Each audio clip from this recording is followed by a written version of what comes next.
This is Bill Burnett from Trailblazer RV Center. I'm the general manager here. I'm going to talk to you about the Blue Ox Sway Pro Equalizer hitch.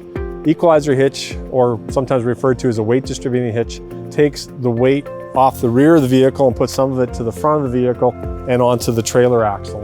So it's basically another spring. So the first thing we need to do on this particular hitch is drop it down so it's onto the vehicle. Then we latch it up.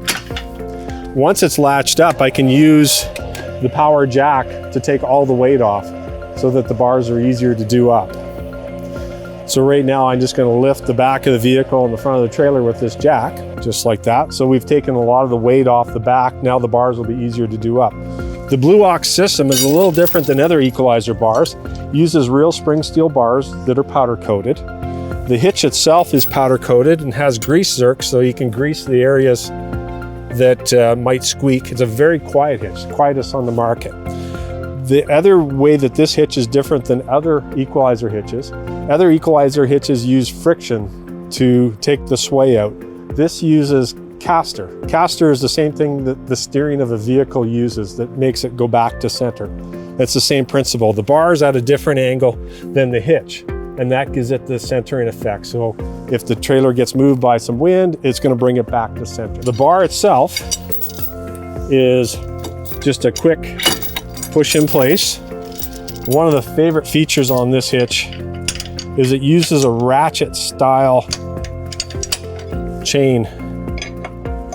So it's just like that, and it's latched up. We'll do the same on the other side. The bar just clips in place.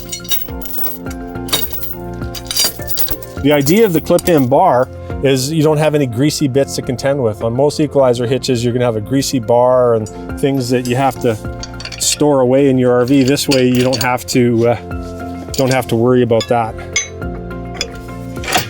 Same thing with the latch there.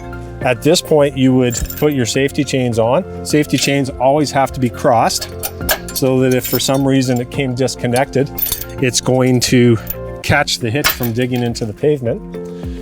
There's a breakaway device here, and the breakaway device is hooked to the body of the vehicle, not the receiver, so that if the receiver were to fail, it'll apply the brakes to the trailer. And that's the hookup. Now what we'll do is we'll just put the weight.